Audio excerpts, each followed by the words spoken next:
हाँ, हेलो दोस्तों। तो यहाँ पे इस वीडियो में हम न्यूज़ एडिटोरियल जो है एनालाइज़ डिस्कस करेंगे, ठीक है? प्रीलिम्स के लिए आपको एक्सप्लेनेशन की वीडियो मिल जाएगी। और आप में से किसी ने अभी तक जो है न्यूज़पेपर से किस तरीके से जीएस पेपर 2 हमारे लिए हेल्पफुल रहेगा, अगर वीडियो आपने नहीं देखी है तो प्लीज़ आप देखना, ठीक है? और आप मुझे कमेंट सेक्शन में बताइएगा कि क्या आप एक एक पेपर का 1 बाय 1 क्वेश्चन एनालाइज़ चाहते हैं, क्योंकि मैंने वो वीडियो में ओवरऑल बताया है किस तरीके से आपका न्यूज़पेपर, सिर्फ़ और सिर्फ एक न्यूज़पेपर भी आपके कितना ज़्यादा इम्पॉर्टेंट रोल प्ले करता है, ठीक है? तो प्लीज़ बताइएगा अपना, ठीक है, सजेशन। और चलो शुरू करते हैं आर्टिकल 1 बाय 1। आज का आर्टिकल क्या है? तो देखिए, सबसे पहले आपको पता होगा कि अभी हमारे जो ऑनरेबल प्राइम मिनिस्टर हैं वो विलिंगटन गए हैं, डेलवारे में हैं ये। एक्चुअली क्या है, ये बाइडेन का होम टाउन है जहाँ पे क्वाड की मीटिंग हो रही है। तो यहाँ पे राइटर बता रहे हैं कि यहाँ क्वाड के मेंबर्स ने ये चीज़ हाईलाइट करी है कि क्वाड का जो मोटिव है ना, वो कहीं भी चाइना को काउंटर करने के लिए नहीं है, ऐसा कुछ स्टेटमेंट यहाँ देते हुए बता रहे हैं। और यहाँ उम्मीद है कि जो नाटो है, नाटो की तरह अब जो है हमारा जो क्वाड है वो नहीं आएगा, क्योंकि नाटो का आपको पता है कि पर्टिकुलर 50 कंट्रीज़ का एक ग्रुप है जो मेनली वेस्ट ओरिएंटेड कंट्रीज़ हैं, जो कि ईस्ट या फिर कोई भी कंट्री अगर उनमें से किसी वन ऑफ द मेंबर पे अटैक करता है तो नाटो जो है एक प्रोटेक्शन का काम करता है, ठीक है? लेकिन वैसा जो है क्वाड नहीं है, ऐसा इनके मेंबर्स का कहना है। तो देख लेते हैं क्या है आर्टिकल। दूसरा इसके अलावा आर्टिकल है मणिपुर में। देखिए, आपको पता है कि अभी लंबे टाइम से मणिपुर में टसल चल रहा है between the Kuki and Meitei tribals, ethnic group हैं ये, ठीक है, कुकी एंड मैथीज़ के बीच में। तो यहाँ पे अभी क्या हो रहा है कि जब ये इशू हुआ था, यहाँ पे जो सेंसिटिव इशू हुआ, तो वहाँ पे जो सीएम थे वो भी अभी भी हैं, क्योंकि देखिए अभी क्या होता है कि यहाँ पे लोगों का उम्मीद था कि एनडीए का जो थर्ड टर्म था, ठीक है, यानी मोदी जी का जो थर्ड टर्म था, इसमें अगर ये प्राइम मिनिस्टर बन जाते हैं तो शायद यहाँ पे चीफ मिनिस्टर चेंज किया जाएगा। कहीं ना कहीं लोगों को एक उम्मीद थी, ठीक है, क्योंकि एक प्रेजेंस ऑफ चीफ मिनिस्टर के यहाँ पे स्टेट्स में इस तरीके से एथनिक कम्युनिटी के बिटवीन जो टसल्स चल रहा है वो एक अच्छा, एक डेमोक्रेटिक कंट्री का एग्जाम्पल नहीं हो सकता, राइट? तो यहाँ पे उम्मीद हो रही थी कि यहाँ पे या तो सीएम को जो है चेंज किया जाएगा या प्रेसिडेंट इलेक्शन या रूल लगाया जाएगा, कुछ तो होगा यहाँ पे, लेकिन यहाँ पे चेंज नहीं हुआ है कुछ भी। तो यहाँ पे राइटर थोड़ा सा बता रहे हैं कि यहाँ पे गवर्नमेंट को ध्यान देने की ज़रूरत है। जो अभी 100 डेज़ का जो एक प्लड्ज लिया है, आपको पता है कि गवर्नमेंट ने बोला है था कि शुरू का जो 100 डेज़ होगा, that means 3 month of the ये इस जो सेशन है, ये जो 5 साल का सेशन का जो 3 महीना होगा, ये ओवरऑल 5 साल का एक पूरा की मेजर दिखाएगा। तो उसमें कहीं ना कहीं मणिपुर का इशू नहीं है। तो ये चीज़ यहाँ पे राइटर हाईलाइट कर रहे हैं। क्या है देख लेते हैं एक बार, ठीक है। और भी यहाँ पे क्या होता है कि यहाँ पे देखिए, ऑल्दो यहाँ पे सिक्योरिटी एडवाइज़र के अंडर में कि यूनिफाइड कमांड सिक्योरिटी फोर्सेस को भी जो है लॉन्च किया गया था 2023 में। तो यहाँ पे ये एक अलग इशू है कि ये सिक्योरिटी फोर्स और जो चीफ मिनिस्टर है इनके बीच में कोई तालमेल नहीं है, ठीक है। तो इससे भी क्या हो रहा है कि जो मेन इशू है उसको कहीं ना कहीं नेग्लेक्ट किया जा रहा है, एड्रेस नहीं हो पा रहा है सही तरीके से, ठीक है। तो ये एक बार देख लेंगे क्या है इसमें। इसके अलावा जो है नेक्स्ट यहाँ पे एक आर्टिकल है आपका कि अभी जो है जॉइंट कमांडर कॉन्फ्रेंस हो रहा है, ठीक है। ये जो कि कहीं ना कहीं राइटर बता रहे हैं कि ये कॉम्प्लीमेंट है कंबाइंड कमांडर कॉन्फ्रेंस का। तो क्या है एक बार देख लेते हैं। ये मीटिंग हुई है अभी रिसेंटली लखनऊ में, ठीक है। राजनाथ सिंह जो हमारे डिफेंस मिनिस्टर हैं उन्होंने होस्ट किया है इसको, ठीक है। तो यहाँ पे जो है अब इस पर बात कर लेते एक बार क्या है। और इसके अलावा जो है 3-4 आर्टिकल्स आपके एक्सप्लेनेशन पेज पे जो प्री ओरिएंटेड आता है आपका, तो प्लीज़ वो वीडियो भी आप देखिएगा, ठीक है। और प्लीज़ आप पार्टिसिपेट कीजिएगा। देखिए, आपकी जो भी प्रोज कौन से आप कमेंट सेक्शन में बताइएगा कि क्या है, हम क्या और कर सकते हैं, ठीक है। जो मैंने उस वीडियो के लिए भी पूछा है कि क्या हम एनालाइज़ करें हम 1 बाय 1 क्वेश्चन का, और यहाँ पे अगर आप कुछ चेंज चाहते हो तो प्लीज़ बताइएगा। और बहुत सारे एस्पिरेंट्स ऐसे हैं जो उस पुराने चैनल में कमेंट कर रहे हैं और कि चैनल का नहीं पता। प्लीज़ आप में से नोन में जो भी फ्रेंड्स हैं आप उनको कॉन्टैक्ट करिएगा, बताइएगा इस नए चैनल के बारे में, ठीक है। तो शुरू करते हैं 1 बाय 1।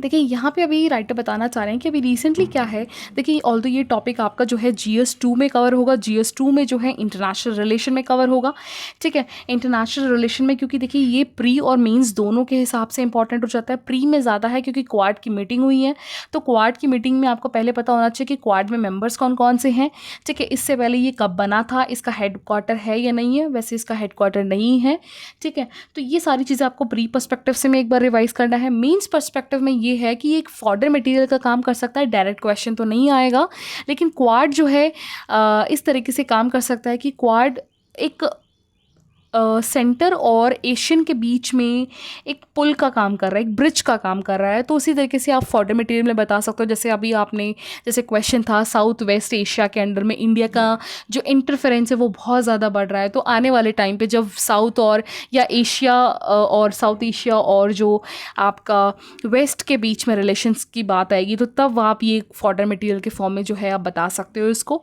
ठीक है, तो यहाँ पे खैर न्यूज़ में आते हैं, मैं बता रही हूँ कि यूज़ किस तरीके से कर सकते हो आप। ठीक है, क्योंकि जिस तरीके से हमारे मेंस के क्वेश्चंस पूछे जा रहे हैं, जिस कंटेक्स्ट में पूछा जा रहा है, लिटरली मार्क माई वर्ड्स, आप न्यूज़पेपर के बिना नहीं कर सकते हो। देखिए, आप में से बहुत सारे एस्पिरेंट्स का क्वेश्चन होगा, मैम मैगज़ीन भी तो है। देखिए, मैगज़ीन में क्या होता है ना, आप एस्पिरेंट हो, मैं भी एस्पिरेंट हूँ, हमारे ऊपर कहीं ना कहीं एक ना बर्डन का काम होता है कि यार जैन मंथ का रह रहा है, मेरा अगस्त मंथ का रह रहा है, मेरा जून मंथ का रह रहा है ना, ये बस ख़त्म करना है। हम ना उसको टॉपिक से लिंक और हमारा जो मेंस का पर्सपेक्टिव है, हमारा जो एग्ज़ाम का पर्सपेक्टिव है, उसको हम भूल के हम उसको बर्डन में ले लेते हैं कि भाई बस ख़त्म हो, एक बार मैं इसको रीड करूँ, ख़त्म करूँ कि ये महीना ख़त्म हो गया। हम अपने आप को सेल्फ सेटिस्फेक्शन की ओर तरफ ले जाते हैं हमारे माइंड को, है ना। ये अक्सर मैं बता रही हूँ, ये सबके साथ होता है, ये सिर्फ आपके साथ नहीं, मेरे साथ, बहुत सारे एस्पिरेंट के साथ होता है। और उन्हीं का एग्ज़ाम रुक जाता है क्योंकि वो भूल जाते हैं कि हमें इसको कहाँ ज़्यादा से ज़्यादा यूज़ करना है। भले आप लिटरली आप कम पढ़िए, लेकिन उसको ज़्यादा से ज़्यादा आप रेप्लिकेट करिए, ज़्यादा से ज़्यादा यूज़ करिए उस चीज़ को। ठीक है, तो यहाँ पे शुरू करते हैं। तो देखिए, यहाँ पे आपको पता है क्वाड के मेंबर्स कौन कौन से हैं। ऑस्ट्रेलिया, इंडिया, जापान, यूएस के प्रेसिडेंट है ना, यूएस। तो अभी रिसेंटली क्या है, तो यूएस में मीटिंग हो रही है, डेलवारे कहाँ पे है ये, विलिंगटन में हो रहा है। Home town of the Biden है यहाँ पे, बाइडेन जी का होम टाउन है ये।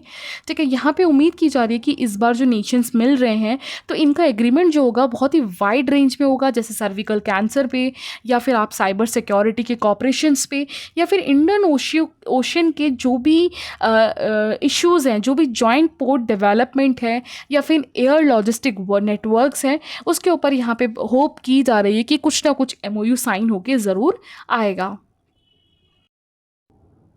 ठीक है, तो यहाँ पे इसके साथ साथ जो है, यहाँ पे राइटर बता रहे हैं कि मल्टी क्वाड इनिशिएटिव जो है वो अनाउंस किया जाएगा, ऑल्दो देखते हैं कि क्या होता है।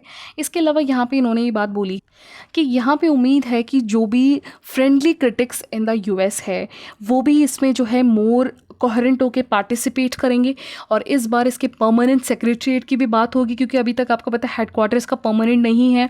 और यहाँ पे मिलिट्री कॉपरेशन पे जो है ज़्यादा से ज़्यादा फोकस किया जाएगा। ठीक है, ऑल्दो जो है इंडिया अभी थोड़ा सा पीछे है जॉइंट मिलिट्री अलायंस में, कि क्वाड के जो भी मेंबर्स हैं उनके साथ मिलिट्री अलायंस करने में थोड़ा सा पीछे है। लेकिन उम्मीद की जा रही है कि इस बार इंडिया जो है थोड़ा और आगे अपने आप को आगे रखेगा। और इसके साथ साथ जो है यहाँ पे क्वाड के मेंबर्स ने ये एग्जाम्पल या फिर ये अनाउंस करने की कोशिश करी है कि वो एशियन के नाटो नहीं हैं। ठीक है, और ना ही उनका काम है कि मिलिट्री जो है उनका किसका मेन काम है कि हम जो है चाइना को काउंटर करने के लिए ये जो ऑर्गेनाइजेशन है ये नहीं बनाया गया, ऐसा यहाँ पे बताया जा रहा है। ठीक है, और ये इंडिया जो है ये नॉन अलाई है यूएसए का।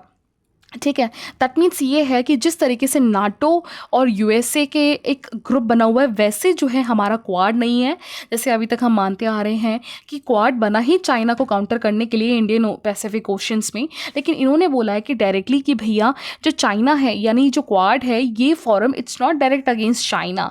ठीक है, ये मेनली इसलिए कि इंडो पैसिफिक में जो है यूएस अपने आप को जो है इंटरवेंशन बढ़ा सके, कॉपरेशन के फॉर्म में, सिक्योरिटी के फॉर्म में।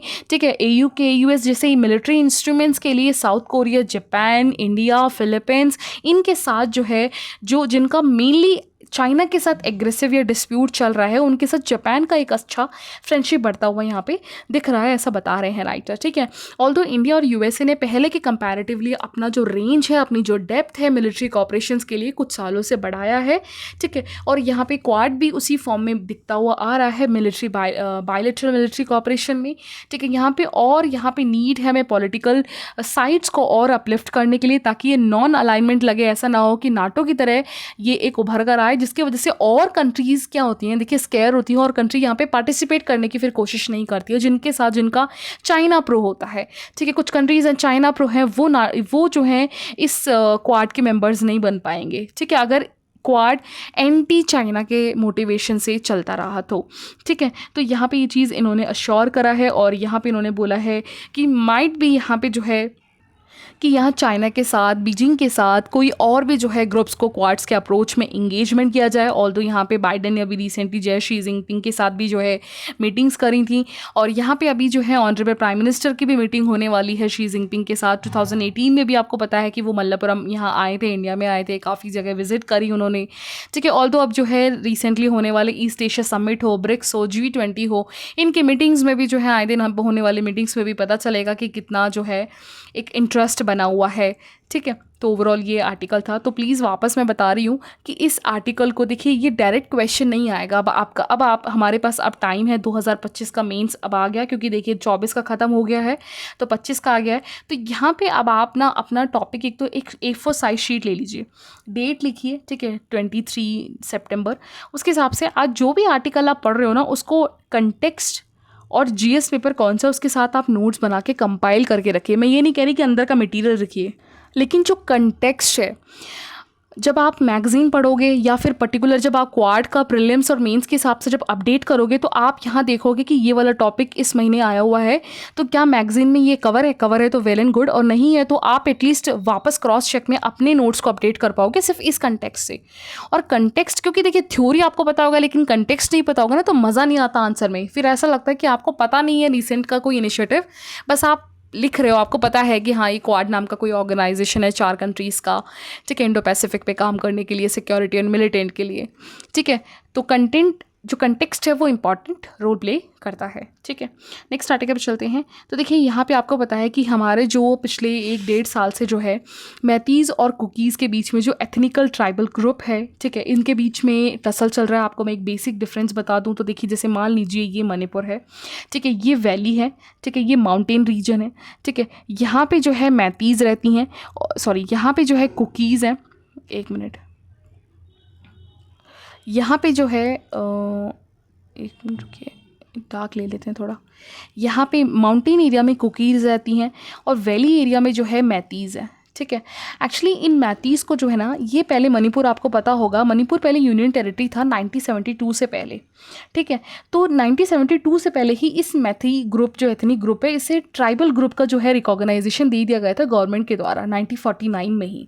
ठीक है, लेकिन 1972 के बाद ही जो ये कुकीज़ हैं ये माइग्रेट होके आए थे बांग्लादेश से, म्यांमार से। ठीक है, और यहाँ पे अब क्या प्रॉब्लम है, यहाँ पे मैतीज़ में क्या है देखिए, और दूसरे पॉइंट जो है, ये जो मैतीज़ है इन्हीं का रिप्रेजेंटेशन एज ए MP के फॉर्म में सबसे ज़्यादा है। ठीक है, MP MLA में भी जो स्टेट लेजिस्लेटिव है वहाँ पे भी मैतीज़ का रिप्रेजेंटेशन ज़्यादा है, नियरली 40%। सिर्फ और सिर्फ 20% ही जो रिप्रेजेंटेशन है आउट ऑफ द 60 में यहाँ पे मैतीज़ का है, कुकीज़ का है। तो यहाँ पे कुकीज़ की ये डिमांड है कि इन्हें रिजर्वेशन दिया जाए, इन्हें भी ट्राइबल का जो है टैग दिया जाए, ताकि इन्हें जो गवर्नमेंट जॉब्स, गवर्नमेंट्स की जो भी स्कीम्स हैं वो एज वेल एज जैसे मैतीज़ लेती हैं वैसे ही कुकीज़ भी इसका फ़ायदा ले सके। ठीक है, ये मेनली इशू है यहाँ पे। तो इन दोनों ग्रुप, एथनिक ग्रुप के बीच में जो है टसल हो गया है। ठीक है, तो इसी चीज़ की वजह से क्या है, यहाँ पे जो आपको पता है बहुत ही सेंसिटिव इशू हो गया था, बहुत ज़्यादा चीज़ें बताने लायक नहीं है क्योंकि बहुत हर्ट वार्मिंग था ये। ठीक है, और यहाँ पे अब देखिए, अभी राइटर बता रहे हैं अब मामला क्या है। अभी देखिए 100 डेज़ हो चुके हैं, 100 डेज़ का एक काम चल रहा है NDA के 3.3.0 में। तो यहाँ कहीं ना कहीं राइटर बता रहे हैं कि जो डिसक्रेडिटेड CM हैं, ठीक है, क्योंकि इन्होंने कुछ किया नहीं है, कुछ खास ऐसा जो है मोमेंट या बहुत बड़ा चेंज नहीं किया है जब से मणिपुर का इशू हुआ है, लोगों से बात तक नहीं करी है। तो यहाँ पे लोगों का गुस्सा भी जायज़ है। तो यहाँ पे इस CM के द्वारा ना करने से वापस एज उन्हें CM के फॉर्म में ही बरकरार रखना जो है गवर्नमेंट को जो है कहीं ना कहीं क्रिटिसाइज़ करते हुए राइटर दिख रहे हैं। ठीक है, ऑल्दो यहाँ पे अभी देखिए होम मिनिस्टर अमित शाह हैं, उन्होंने भी बोला है कि अभी दोनों के बीच में जो है डायलॉग्स होंगे मणिपुर में, ताकि कंट्रोल हो। जो पिछले 16 महीने से एथिक्स के बीच में कॉन्फ्लिक्शन चल रहा है उसको बंद किया जाए। और अभी रिसेंटली 2023 में भी जो है unified command of security forces के अंडर में मिस्टर कुलदीप सिंह जो रिटायर IPS ऑफिसर हैं, इसके अलावा सिक्योरिटी जो चीफ है मिनिस्टर N बीरेन सिंह है, उनके अंडर में कमेटी भी बनाई गई थी जिसे यूनिफाइड कमांड सिक्योरिटी बोला जाता है। अब ये एलिगेशन भी कि ये जो सिक्योरिटी फोर्स है ये अपने हिसाब से काम कर रही है, ये सीधा सेंटर को जो है रिपोर्ट कर रही है। यहाँ पे जो स्टेट है है ये स्टेट के अंडर में जो भी मिनिस्ट्रीज़ हैं, जो सीएम है, उन्हें रिपोर्ट नहीं कर रही है। तो इससे ये हो जा रहा है कि जो भी टसल है या जो भी इशू है, इसके ऊपर सही तरीके से डिसीजंस नहीं आ रहे हैं। ठीक है, तो ये भी एक इशू यहाँ पे चलता आ रहा है। और उसके ऊपर आपको पता है अभी रिसेंटली कुछ टाइम से जो है हमने जो म्यांमार के बीच में जो कॉरिडोर्स था, क्योंकि ये नागालैंड, अरुणाचल प्रदेश, मणिपुर, मेघालय, ये सारे म्यांमार के साथ बॉर्डर शेयर करते हैं। तो यहाँ पे म्यांमार के साथ जो फ्री रेजाइम था नियरली 1500 किलोमीटर जो है, उसे बैन कर दिया अभी गवर्नमेंट ने। ठीक है, और ऊपर से अभी रिसेंटली पास जो बांग्लादेश है आपका, वहाँ पे भी गवर्नमेंट की सत्ता गिरने की वजह से जो है थोड़ा टसल बना हुआ है। तो इस वजह से क्या होता है कि यहाँ पे ये इशू और सेंसिटिव हो जाता है, जिसपे सेंटर और स्टेट दोनों का काम करना बहुत ज़्यादा ज़रूरी है। ठीक है, तो ये अभी कंटेक्स्ट है। ऐसा कोई नया डिसीजन, नया चेंज वगैरह नहीं आया, लेकिन यहाँ पे सीएम को क्रिटिसाइज़ करते हुए ये आर्टिकल आया हुआ है। ठीक है, नेक्स्ट आर्टिकल पे चलते हैं। नेक्स्ट आर्टिकल देखिए, ये है कि अभी रिसेंटली क्या हुआ है कि हमारे 5 सितंबर को लखनऊ में ना हमारे राजनाथ सिंह जो हमारे डिफेंस मिनिस्टर हैं, इन्होंने एड्रेस किया था जॉइंट कमांडर कमिटीज़। इसमें इन्होंने एक कमेटी जॉइंट कमांडर्स कॉन्फ्रेंस रखा, जिसमें इन्होंने बोला कि जो कमांडर्स है, top commanders of Indian military, उनको एक्सटेंड करना है। ठीक है, एक्सटेंड करना है, उनके अंडर में जो है एक अलग से जो है आर्म फोर्स के अंडर में हेड्स को रखने हैं। ठीक है, इम्प्रूव करना है। और ये जो आपका जॉइंट कमांड डिफेंस होगा, ये जेसीसी होगा, वो same as a combined commander conference है, वैसा ही होगा। जो आपका कंबाइंड कमांडर कॉन्फ्रेंस है, ये अंडर द प्राइम मिनिस्टर के अंडर में होता है। ठीक है, और ये जो है इनमें एनुअल इवेंट्स होते हैं, जिसमें डिफेंस मिनिस्टर्स भी होते हैं। ठीक है, तो यहाँ पे बात करी जा रही है जो जॉइंट कमांडर जो कॉन्फ्रेंस है, वो वैसे ही काम करेगा जैसे कंबाइंड कमांडर कॉन्फ्रेंसेज है। ठीक है, तो यहाँ पे अगर हम बात करें, राइटर बता रहे हैं कि ऑल्दो हमारा जो जीसीसी है, अभी रिसेंटली 2023 में भोपाल में इसकी मीटिंग्स हुई थी, जिसमें पता चलता है कि बहुत ज़्यादा इंटेलेक्चुअल्स पर्सनालिटीज़ आती हैं, मिलिट्री डिफेंस से रिलेटेड जो भी इक्विपमेंट्स हैं उनसे रिलेटेड डिस्कशंस होता है। ठीक है, तो ऑल्दो यहाँ पे जो है इन्होंने बोला है कि अभी रिसेंटली जब इलेक्शंस हैं, ठीक है, इलेक्शंस हुए थे, तो वहाँ पे कहीं ना कहीं जीसीसी को जो है रखा गया, थोड़ा सा इग्नोर भी किया गया। खैर ये इंपॉर्टेंट नहीं है, थोड़ा पॉलिटिकली हो जाता है। लेकिन यहाँ पे राइटर ये भी बता रहे हैं कि पिछले 3-4 साल से, कोविड से पहले से भी 2019, 20 और 22 में जो है सीसीसी का कोई भी कन्वेंशन नहीं हुआ है, जबकि हर 2 साल में या हर 1 साल में होने वाला कन्वेंशन है। ठीक है, तो यहाँ पे ऑल्दो यहाँ पे थोड़ा सा जो है जेसीसी का जो कॉन्फ्रेंस मीटिंग था, तो यहाँ पे कुछ इश्यूज़ रेज करें कि regarding the arm force, regarding the arm, ठीक है, एक मिनट, रिगार्डिंग द आर्म और रिगार्डिंग द डिफेंस। ठीक है, तो यहाँ पे इन्होंने क्या क्या इशू रेज किए हैं, मैं यहाँ पे एक बार बता देती हूँ। देखिए यहाँ पे क्या होता है कि राइटर बता रहे हैं कि देखिए, एक तो ये इशू है हमारे पास डिफेंस सर्विसेज में या आर्म फोर्स में जो हम टेक्नोलॉजी यूज़ करते हैं, वो बहुत ज़्यादा इंपोर्टेड है। ठीक है, हम बहुत ज़्यादा, ऑल्दो हम यहाँ बात करते हैं कि हमें आत्मनिर्भर बनना है। ठीक है, आत्मनिर्भर बनना है, डिफेंस में जो PSUs हैं उन्हें और बढ़ाना है, उन्हें रीस्ट्रक्चरिंग करना है, MSME को फोकस करना है, ताकि हम अपने प्रोजेक्ट्स खुद ही इंडिजीनली बना सके, है ना। इंडिया को जो इंपोर्ट करने पे डिपेंड रहना पड़ रहा है, उसे कम किया जाए। एक तो इस इशू को एड्रेस किया। इसके अलावा इन्होंने ये भी बात बोली, मतलब यहाँ पे क्वेश्चन ये है कि जो जेसीसी का जो मीटिंग कॉन्फ्रेंस हुआ है, उससे ये क्वेश्चन पूछ रहे हैं कि क्या ये इतने बड़े एलिफेंट को संभाल पाएगा ये जेसीसी। ऑलरेडी हमारे पास सीसीसी है, क्योंकि ये कमांडो का जो कॉन्फ्रेंस है, इसमें यही बातें होती हैं कि कहाँ से हमें लेना है, कहाँ से नहीं लेना, कहाँ से हमें जो है चीज़ें कम करनी है आत्मनिर्भर भारत की तरफ से, और हमारे इंडिया की तरफ से कितना इंपोर्ट एक्सपोर्ट होना है, ये सारी चीज़ें इसी कॉन्फ्रेंस में होना है। अब वापस क्या जेसीसी जो अब कॉन्फ्रेंस हुए हैं, तो क्या ये एड्रेस कर पाएगी इन इशू का। ठीक है, दूसरा इशू जो है इन्होंने बोला है कि अब जैसे लास्ट कॉम्प्रिहेंसिव जो डिस्कशन हुआ था मिलिट्री पे, वो 2018 में हुआ था, जब स्टैंडिंग कमेटी ने अपने कुछ रिपोर्ट्स भी पब्लिश करे थे यहाँ पे। तो इन्होंने यहाँ पे स्टैंडिंग कमेटी ने बताया था कि 1/3 ऑफ करंट कैटेगरी जो मशीनरी है हमारी, वो बहुत ज़्यादा लैक है, पीछे है, यानी अपडेटेड नहीं है।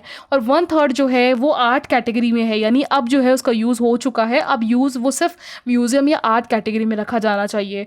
और यहाँ पे इंडियन आर्मी ने भी बताया कि 68 इक्विपमेंट्स जो आर्मी के पास है, उसमें से 24% तो सेकेंड और 8% ऑफ थर्ड रेंज में है। दैट मीन्स अब जो है इनका अपडेशन ज़रूरत है, यानी इनको रिप्लेस करने की ज़रूरत है। मेजॉरिटी ऑफ जो इक्विपमेंट्स हैं हमारे पास, मॉडर्नाइजेशन करने की नीड है। ठीक है, और अगर आप बात करोगे नेवी और एयरफोर्स की, तो नेवी एयरफोर्स है जो वहाँ पे 42 फाइटर्स हैं, उसमें से 32 ऐसे हैं जिन्हें चेंज करने की ज़रूरत है। सेम ऐसा ही नेवी के अंडर में है, ठीक है। तो यहाँ पे राइटर एक और इशू ये बता रहे हैं कि देखिए क्या होता है कि गवर्नमेंट इन सब चीज़ों के पीछे क्यों लैक है, क्योंकि सबसे मेजर कॉज है इन्फ्लेशन।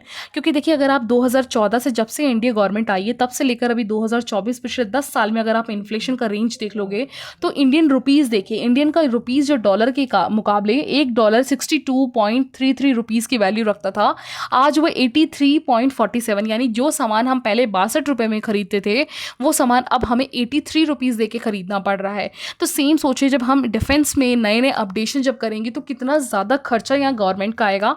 तो जिस चीज़ को कहीं ना कहीं यहाँ पे नेगलेक्ट किया जाता है, और यहाँ पे सभी का मानना एक बिलीव होता है कि इंडियन फ़ौज वैसा ही काम करेगी जैसे हमने कारगिल 1999 में हमारे आर्मी फ़ौज ने काम किया था। लेकिन आर्मी हो या नेवी हो या एयरफोर्स हो, वो जो मेन प्रॉब्लम फेस कर रही है उसको कहीं ना कहीं यहाँ पे एड्रेस नहीं किया जा रहा है, ठीक है। तो यहाँ पे राइटर ये बता रहे हैं, और ऊपर से यहाँ पे ये भी बताया जा रहा है कि गवर्नमेंट का जो डेफिशिएंसी है अराउंड 1.5 लाख पर एनुअल है, पर्सनल है 3 आर्म फोर्सेस के लिए। मतलब ये खैर ये डेटा इतना इंपॉर्टेंट नहीं है, लेकिन आपको फिर भी ये चीज़ें इशू पता होना चाहिए कि हमें अपडेट करने की बहुत ज़्यादा ज़रूरत है। सिर्फ और सिर्फ कॉन्फ्रेंसेस से, सिर्फ और सिर्फ एड्रेस करने से ज़्यादा हमें उन पे जो है क्या इनिशिएटिव उठाना चाहिए, क्या इम्प्लीमेंटेशन करने की ज़रूरत है। जैसे फॉर एग्जांपल अभी 2020 में गलवान सेटबैक हो गया था, यानी गलवान में काफ़ी अच्छा हमारे आर्मी प्लेन्स ने अटैक किया, अच्छा रिजल्ट दिया। उरी अटैक है या कोई भी अटैक हो, है ना, लेकिन इसका मतलब हमने ये नहीं कि हम फॉर ग्रांटेड ले लें और आराम से सीट बेल्ट लगा के बैठ जाएंगे, हाँ सब अच्छा ही हो रहा है। तो हमें इस चीज़ को जो है थोड़ा ऑप्टिमिस्टिक होकर सोचने की ज़रूरत है। तो यहाँ पे अपडेशन की बात करना चाह रहे हैं कि जीसीसी जो कमांडर जॉइंट कमांडर कॉन्फ्रेंस हुआ है उसमें ये मोस्ट वेलकम स्टेप है, लेकिन जो कोर एड्रेस है इशू उसे एड्रेस करने की ज़रूरत है, ठीक है। देखिए ये टॉपिक सीधा सीधा GS 3 के साइंस एंड टेक्नोलॉजी में होगा। ऑल दो सिलेबस में डायरेक्टली मेंशन नहीं है आपका डिफेंस टेक्नोलॉजी, लेकिन मेंस में क्वेश्चंस आए हुए हैं, मेंस प्री में भी आया हुआ है। तो डिफेंस टेक्नोलॉजी में ये इशू कवर होगा। इसके साथ साथ आप इंटरनल सिक्योरिटी के अंडर में जो मिसाइल्स वगैरह ये टॉपिक है लास्ट में, उस पर भी आप कवर कर सकते हो न्यू मिशंस वगैरह के अंडर में, ठीक है। तो ये ओवरऑल आज का आर्टिकल था एनालिसिस का, आपको एक्सप्लेनेशन का भी मिल जाएगा, ठीक है। Thank you.